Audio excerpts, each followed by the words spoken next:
Let's break it down. This is the Rise to the Top podcast with David Sipe McGarland, aka DSG, episode 2, breaking down my business, aka how I make money.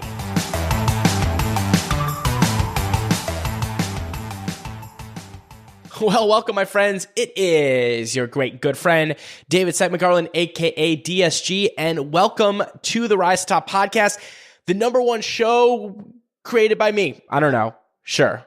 We'll go with that, okay? Well, here we are. This is episode number 2 of the relaunch, or is it the launch? I don't know what we call it, of the Rise to the Top podcast. And this is part 2 of a 3-part series of launching the brand spanking new podcast. And by the way, in case you're wondering what to expect and all that kind of jazz moving forward, after these first 3 episodes, which are really kind of going way in depth into my business and way behind the scenes and stuff I've never shared with anyone before, we're going to get more tips, more advice, and things like that in upcoming episodes, plus getting back to those interviews that I know you all love. So there'll be lots of cool stuff to come. So in this episode, is going to be breaking down my business, aka how I make money. Okay. So what I'm going to be doing here in this episode is I'm going to break down my business, how we earn money, kind of the different buckets, where the ideas have come from for my top courses and software and all that kind of stuff. And really the reason for this is not because I love sitting here and you know, patting myself on the back or any kind of craziness like that. It's really that, you know, when I was getting started in business, you know, back in 2008, 2009, and even beyond that, I mean, even now, right? I always love hearing the behind the scenes stories and the things that people rarely talk about with their business, like how they had started, how they got through struggles, things that worked, things that didn't. And what I always did when I would hear these stories, and I continue to do now almost 10 years in business, I mean, I love this, is I always pick out things that I use for my business. So maybe it's a piece of inspiration or an idea, like something sparks a lot of times when you find out what's really going on behind the scenes of someone's business. So that's really what we're doing here today in this episode, which is episode number 2. And you can check out, by the way, the show notes at therisetotop.com/episode 2, the number 2. And by the way, in case you missed the last episode, you know, you probably figured out by now, I'm back. Why I'm back, all the details, why I decided to bring the podcast back, and all those types of things. You can go to therisetotop.com/episode 1 to check out all that kind of stuff, okay? So bottom line, though, is the Rise to Top is a look behind the scenes, the good, the bad, the ugly, the hilarious, the insanity of my multiple 7-figure online business, plus stories, tips, advice, behind the scenes, craziness, uncensored, uncut interviews with friends, family, not family probably. There might be some family on here. Friends, industry leaders, successful entrepreneurs, and much more.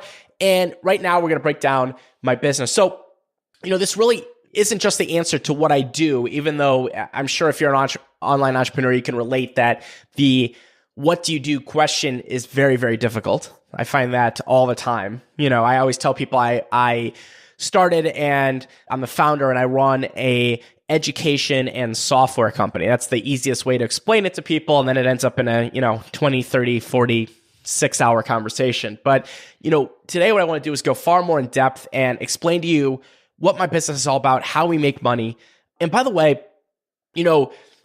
not everything I've done by any long shot of the imagination has been a winner. Not everything's been a winner. I mean, anyone that tells you that every single thing that they've done has been a winner, you should probably, run out the door and go the other way, because that's just not true. I mean, there's plenty of failures. There's plenty of things that haven't worked. There's all that, of course, that goes along with it. It's not all fairy winkles and bunnies and snowflakes and things like that, right? Of course, there's mistakes. And in fact, by the way, in the next episode, what I'm going to do as the third part of our trifecta here of the relaunch or the launch of the podcast is I'm actually going to break down my 2017. I'm going to go and share with you, really in depth in terms of what worked and what did not work last year. And you'll see that not everything, I touch turns to gold. Trust me. I wish it was true. It'd be awesome.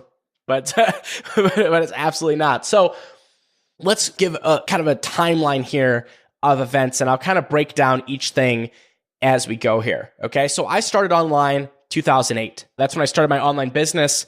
And what I started with was actually a podcast. And it was a video podcast and an audio podcast. And it was also a local television show. There's a lot that goes into that, called The Rise to the Top, with the big concept being that I would interview entrepreneurs, all different types of entrepreneurs. And if you go back into the way deep into the old school show archives, you can see it, that everything from mom and pop shops up to influencers and things like that.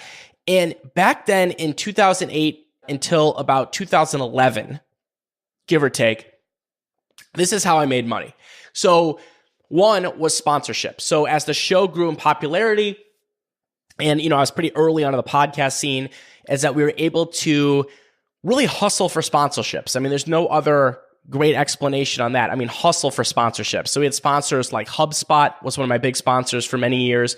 And then Citrix, which is GoToWebinar, GoToMeeting, all that kind of stuff. They were our major sponsor. Okay. So that was kind of the one bucket between 2008 and 2011. Then as kind of the podcast gained popularity and it led to some other things, is that people started asking me about building an audience and online marketing and things like that. So I started doing speaking gigs, which was also a portion of the revenue back in 2008 to kind of 2011, as well as some private coaching and things like that. Actually led to a book deal as well, and rose to kind of low-ish six figures with that. So, low-ish, mid-ish, six figures. So at its height, our Citrix sponsorship was actually right around six figures. So it's right around $100,000, maybe a little bit more. And, 2008 to 2011 was a pivotal time of trying to figure out everything. I mean, not that I have everything figured out right now, but that was like a big kind of whirlwind of trying to figure out what the heck is going on here, what I want to do, what I love, what I don't like. And in 2011, everything changed because I discovered the world of online courses by complete accident. And the funny thing is, up until this point, I was making, that's pretty good money. I mean, six figures, doing a show, having a good time, very low overhead, pretty high stress because I hadn't built a team yet. So I was kind of doing way too many things myself, but that's really how we all start. A lot of people start, very few people start with like a full team. A lot of times it's you hustling in the dark, by yourself when the kids are asleep or whatever it might be. And, back then it was just rolling solo.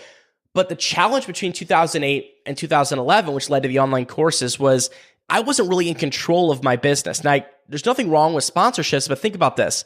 What if an advertiser woke up one day and said, you know what, we don't want to advertise on your show anymore. Or you know what, the head of marketing just got fired and we're not doing podcast sponsorships anymore. Or you know what, and there was all these different factors that were really challenging back in the day when it came to that.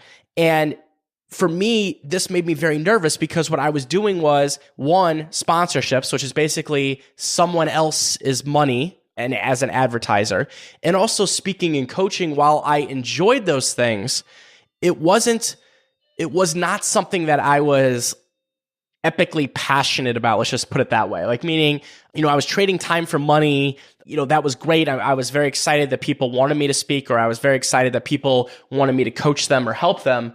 But at the end of the day, it just wasn't what exactly I was trying to do.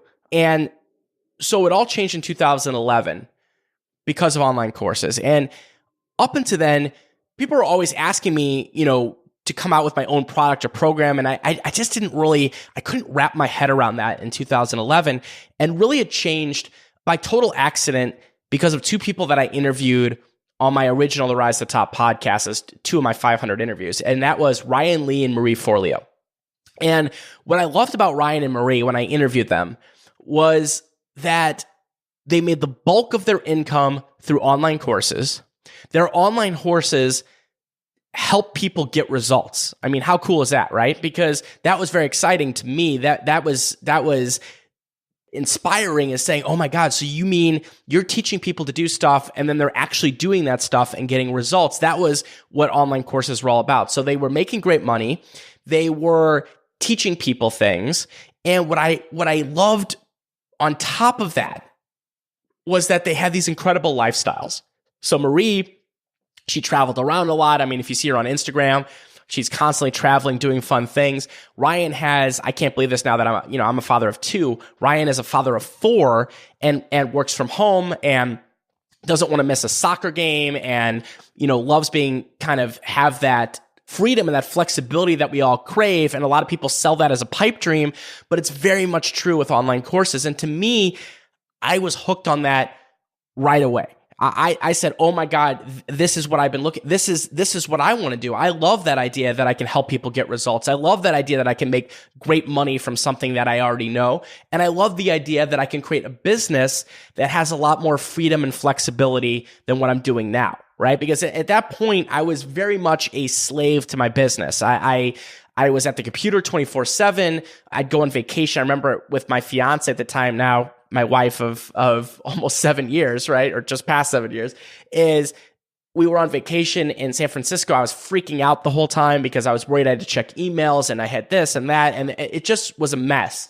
And with online courses, it's not that there's no work. Of course there's work, right? It's not one of those things you push a button and magic happens and then you ride off into the sunset. It's not like that. Online courses, of course, there's a lot of work that goes with online courses.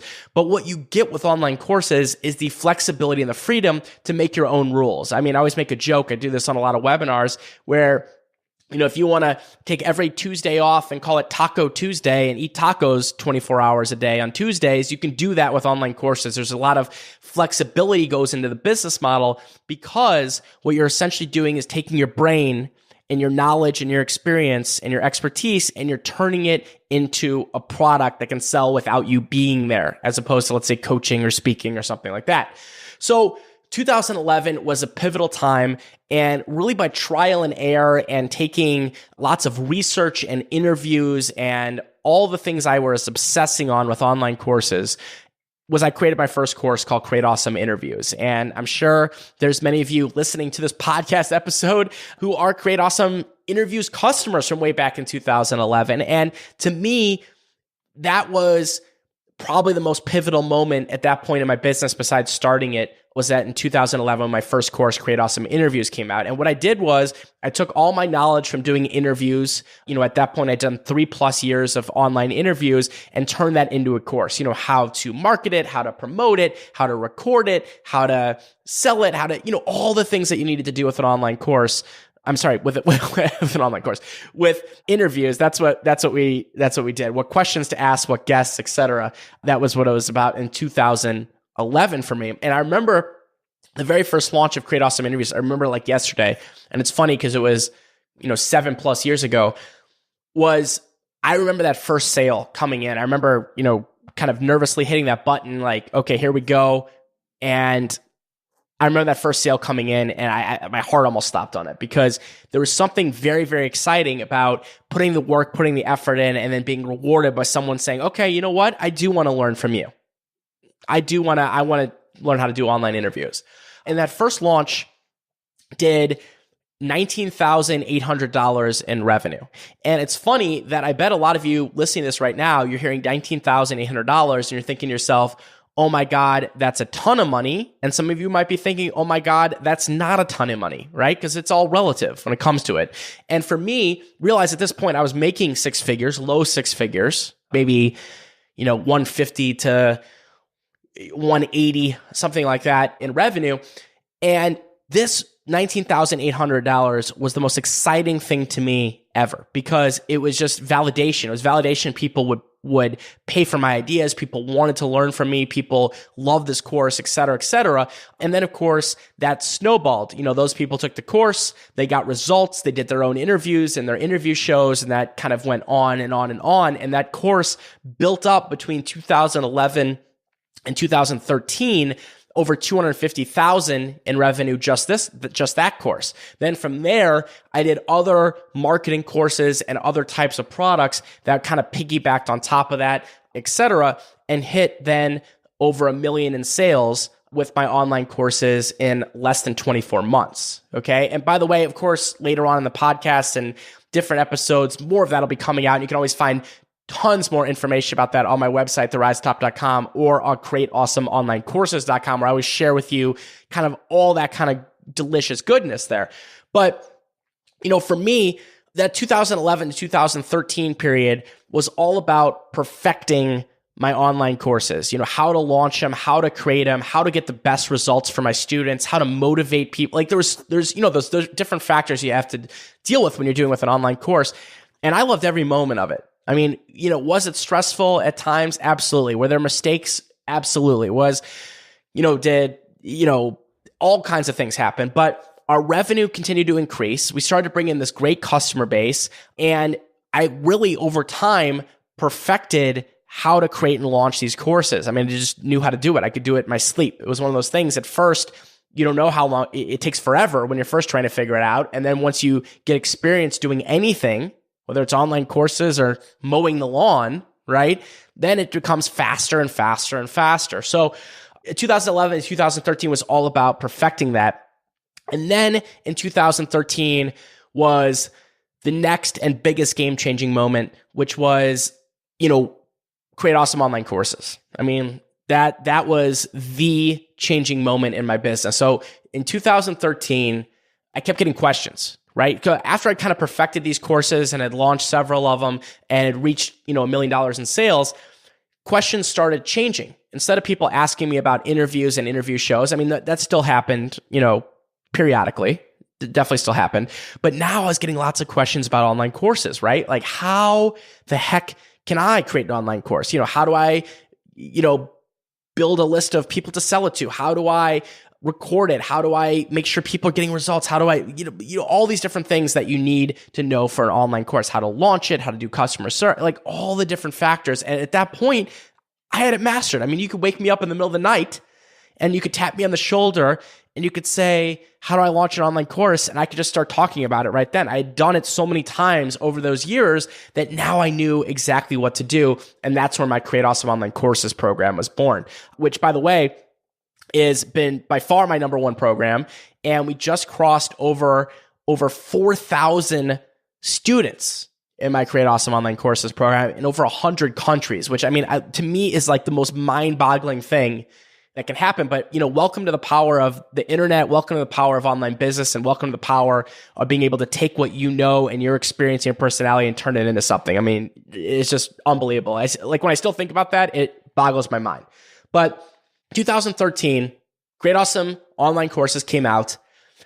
The launch was, I was looking back at the numbers actually to try to get you a very specific number, but I can give you a ballpark on it. It was about 285,000 on that first launch of Create Awesome Online Courses, very first launch. Okay. But at that point, I knew it. It was like something clicked in my brain, something clicked in my gut, something clicked in my intuition. I mean, you can't put a price on that type of stuff. That's what happened. As I said, this is what I want to do. I said, this is it. This is what I want to do. I want to focus on helping people create and launch and sell and market and promote and all that kind of stuff with online courses. I want people to create successful online courses because it had changed my business. It changed my world, and I wanted to help other people. And I just knew it. And what I decided to do, and it was very risky at the time, was go all in. I mean, all in, all the chips on the table. And so what I did was, it's funny, that year, 2013, in September of 2013, my dad was hired full-time. He left his corporate job and he came in to work full-time for the Rise Top and for my company. And of course, he's still here today as the vice president. And at that time, Create Awesome Online Courses was just coming out. And I remember sitting down with him towards the end of 2013. I said, Dad, we're making a major directional shift in our business, okay? We're not going to be doing the podcast anymore. And I want to focus entirely on Create Awesome Online Courses and helping course creators. And he looked at me and he said, well, we're just about to renew with GoToWebinar, GoToMeeting, Citrix. I mean, that's like $100,000. Are you sure you want to do that? And I said, I'm 100% sure. This is what I want to do right now. This is where I want to focus. And that's what I decided to do in 2013 is put entire effort going into 2014 now on Create Awesome Online Courses, and not only just Create Awesome Online Courses, but being able to serve these course creators in different ways as well, which I'll get into, okay? And to me, like that's I'm going to pull a lesson from this later on, but sometimes when you have a winner or when you see something that's working, you got to go for it. I mean, entrepreneurial ADD is something that's very, very real out there, and it affects many, many people as people just go down all these different paths, and they're just kind of a tenth of the way down 10 different paths. And that's not really helpful. I mean, you end up getting stuck in mud. And for me, that was pivotal, saying, this is what we're going to do. This is what I'm going to be known for. And this is what we're going to focus on. And that ended up being an incredible decision. And it ended up being a decision that worked out for us extremely well. So to kind of move forward there from 2013 on, and again, I'll talk about revenue in 2017, last year, and all that kind of stuff, but let me just kind of give you a scope on this, is that 2013 was Create Awesome Online Courses. Now, 2014, what happened towards the end of 2014 is I launched a kind of companion course, a complementary course to Create Awesome Online Courses called Create Awesome Webinars. It actually started as a workshop called Kick Butt Webinar Blueprint that I did with my good friend John Richardson, who is what I like to call the quote unquote crazy Irishman, who showed me how to do webinars start to finish like a rock star. And we taught that as a live online workshop that did really, really well. And then turned that into a full-blown course called Create Awesome Webinars in 2014. And now you might be thinking, well, that's very different than Create Awesome Online Courses. Why did I do that? Well, the idea here is it was complementary. It was something that we could also serve course creators. So meaning they could follow the Create Awesome Online Courses system.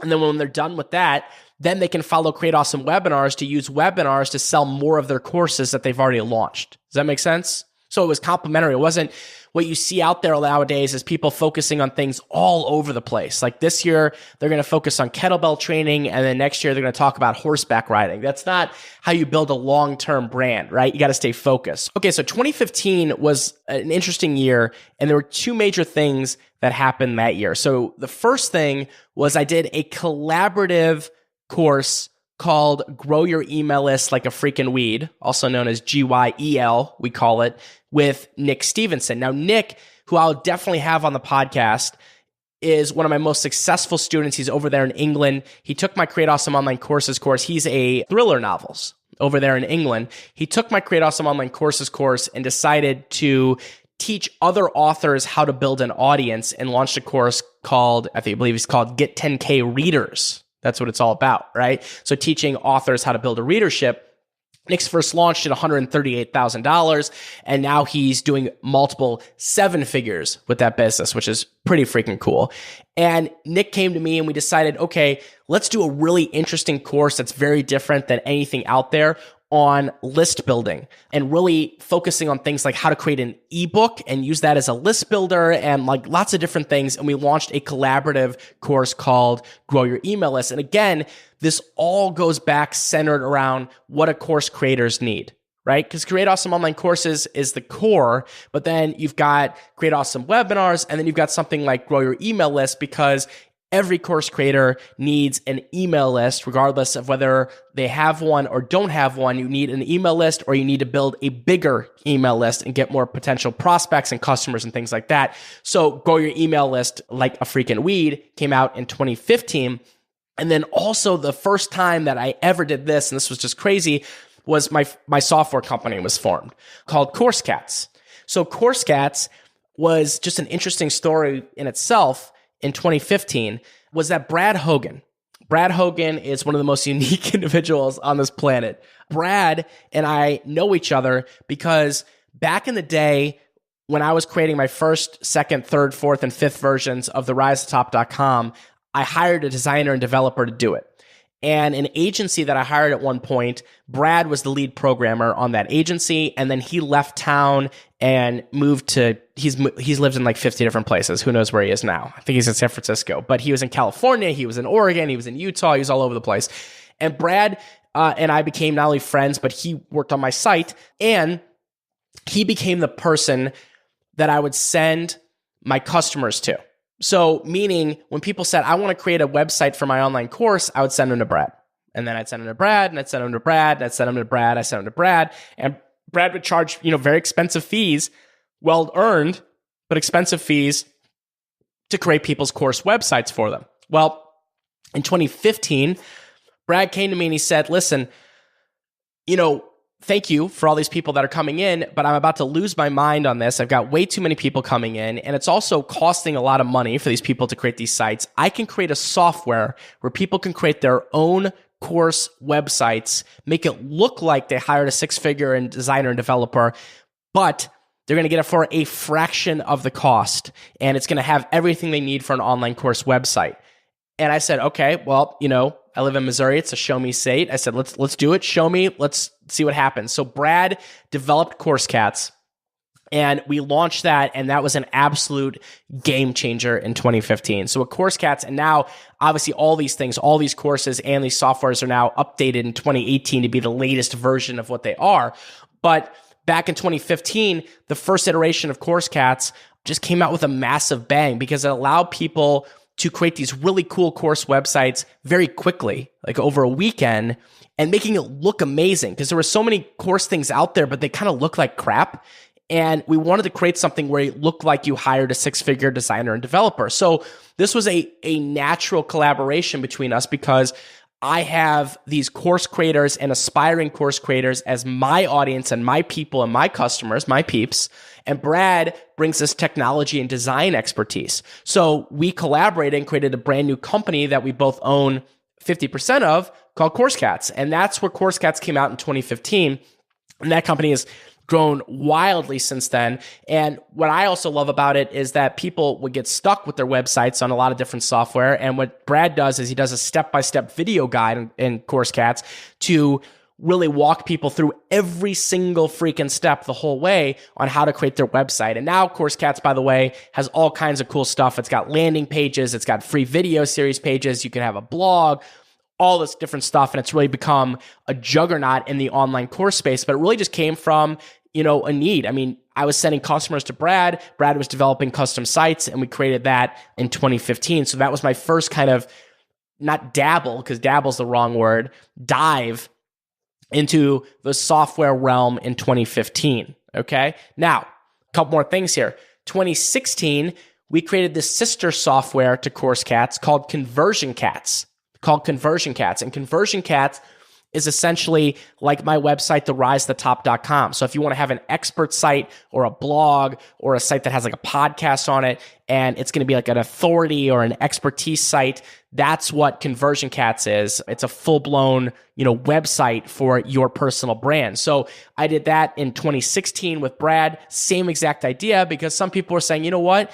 I don't want to create, or I'm not sure if I'm ready for a course yet. I really want to build a following and my expertise and a blog and all that kind of stuff. And that's where Conversion Cats started with all those bells and whistles in 2016.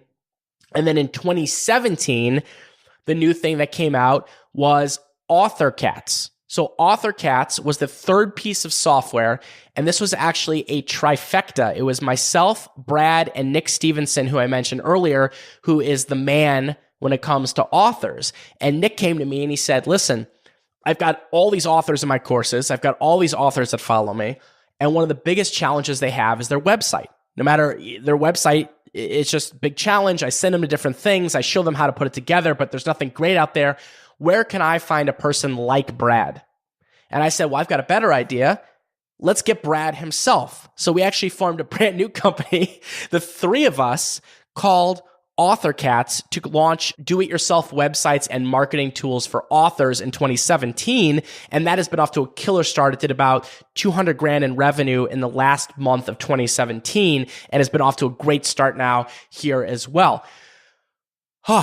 Deep breath. Like that was like a long timeline of events there. And by the way, the punchline on this is that last year I was super excited about this because I had my eyes on this for a long time, is that we were able to hit the Inc. 5000 list, which is the fastest growing companies in the US, privately owned, based on the growth over the last 3 years. And last year we were able to hit number 938 on the list with 2.3 million in revenue in 2016. Okay, so that kind of gives you a scope of where we're at. Now, deep breath. Let's all relax. I know that was like the fastest, craziest, summary of all the events over the last year. And like I said, I just went through the key things here. In the next episode, by the way, I'm going to break down last year what worked and what did not work in extreme detail. But those were kind of the things that that really have worked over time for us that I wanted to give you a scope on. Now, a few things to keep in mind here, and this is important. That might seem like a lot of things, but if you look at it, check it out. There's not that many things that I've really come out with and launched. I mean, there's been 1 to 2 new things, if that, a year, okay? And instead, we just continue to serve that market that we built up of course creators and potential course creators, right?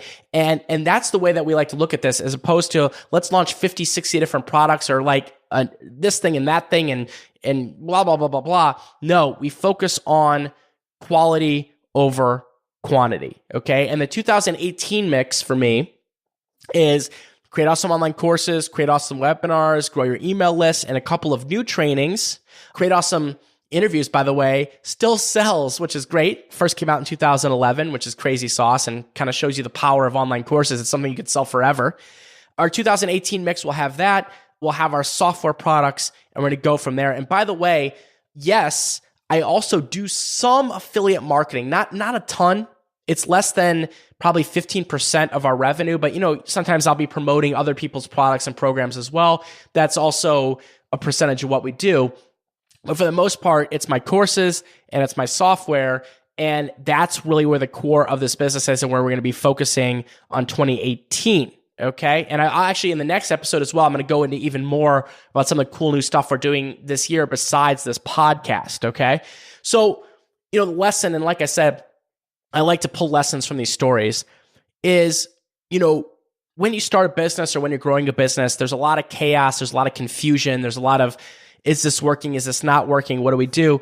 But once you have it, once you have a winner, and that might take you, might take years, to have a winner, right? And until that time, it's a quest to find a winner. But once you find that thing, stick with it.